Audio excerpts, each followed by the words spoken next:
Ma'am సాధారణంగా పీరియడ్స్‌ని పెద్దగా అమ్మాయిలు ఇటీవల కాలంలోని ఎవరు అంత కేర్ చేయరు. సో, వచ్చాయా పీరియడ్స్ అయిపోయిందా? ఎన్ని డేస్ వచ్చింది? ఇట్లానే చూసుకుంటూ ఉంటారు గానీ, పీరియడ్స్‌లో వచ్చేటువంటి ఆ సింప్టమ్స్ కొన్ని ఏవైతే ఉంటాయో అది ఇగ్నోర్ చేస్తూ వెళ్తూ ఉంటారు.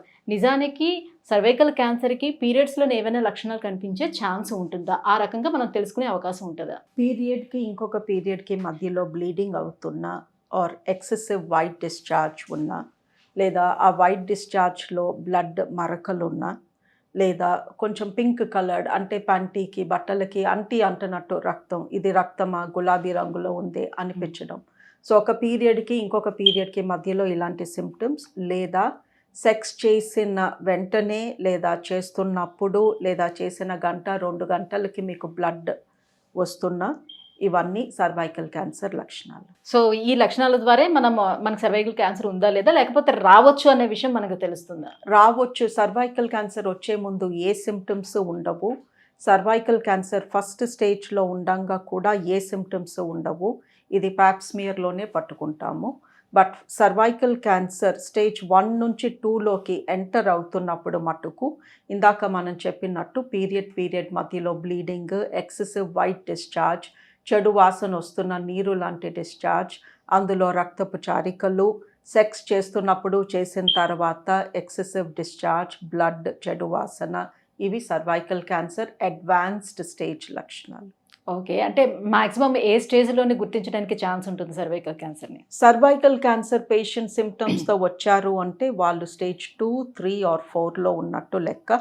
స్టేజ్ 1లో ఉన్న వాళ్ళకి యూజువల్లీ సింప్టమ్స్ ఉండవు. సో, వాళ్ళకి తెలీదు. సో, వాళ్ళు రారు. సో, ఎలాంటి హైజీన్ పాటించకపోవటం వల్ల సర్వైకల్ క్యాన్సర్ వచ్చే ఛాన్స్ ఉంటుంది? సర్వైకల్ క్యాన్సర్ యూజువల్లీ హైజీన్‌తో సంబంధం లేదు.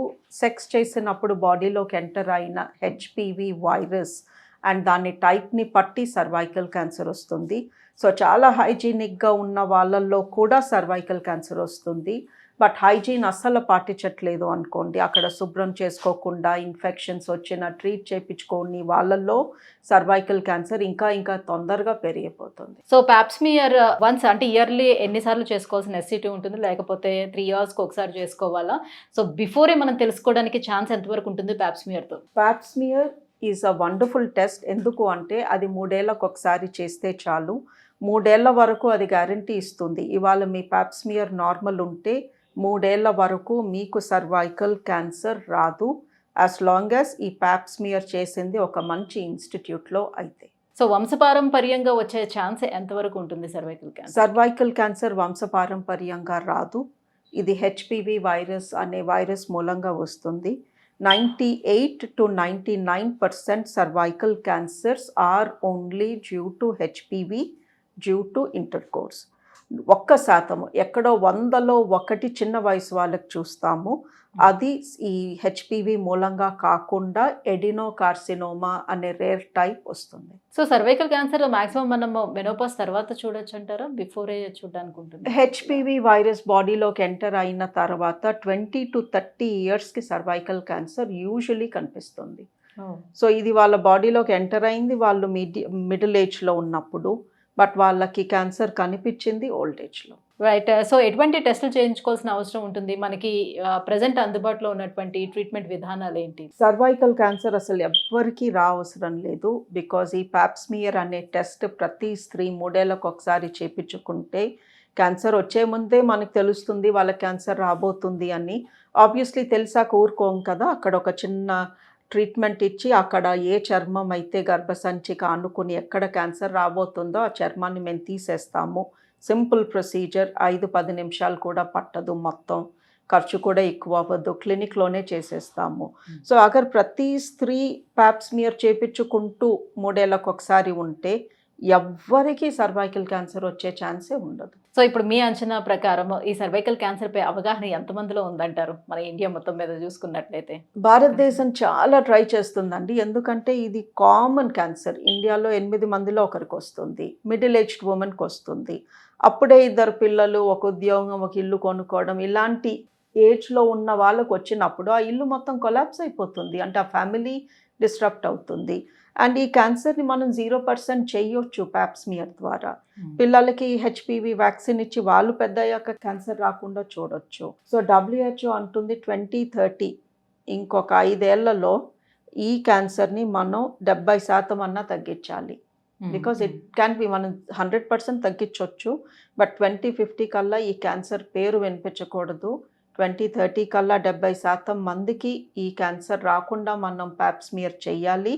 90% మంది పిల్లలకి అప్పటికి వ్యాక్సిన్ ఇప్పించాలి. ఇది WHO పెట్టుకున్న ఒక goal. So people are knowing. మనలాంటి వాళ్ళ మూలంగా మనం చెప్పే దాని మూలంగా చాలా మందికి ఏదో ప్యాప్ టెస్ట్ ఉంది, ఏదో క్యాన్సర్ రాకుండా కాపాడుతుంది అని అయితే తెలుస్తుంది.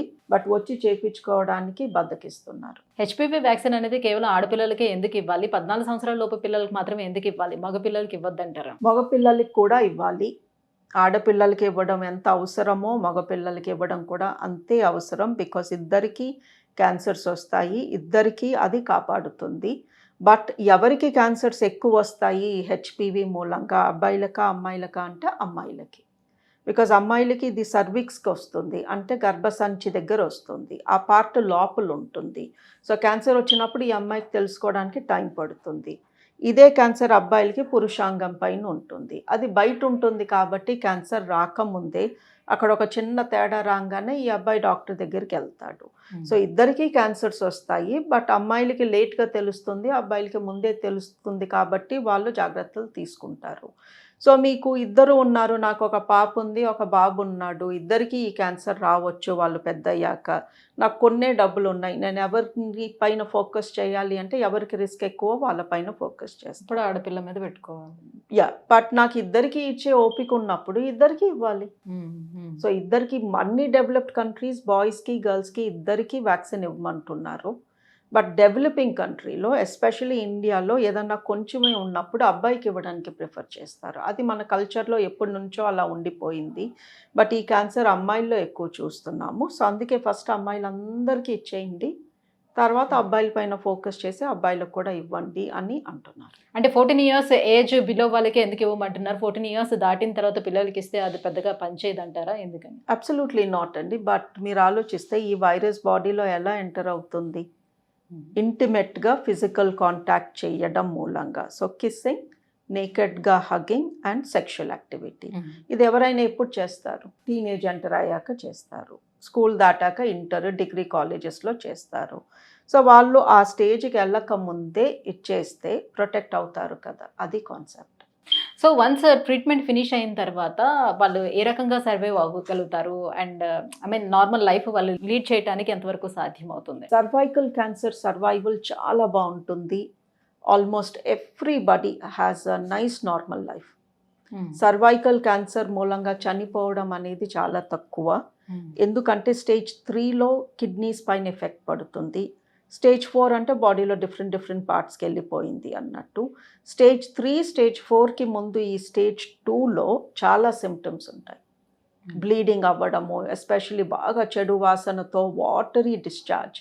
అంటే ఎంత వాసన వస్తుంది అంటే వాళ్ళకి తెలిసిపోతుంది ఏదో లోపల కుళ్ళిపోతుంది, నాలో ఏదో చెడు జరుగుతుంది అని.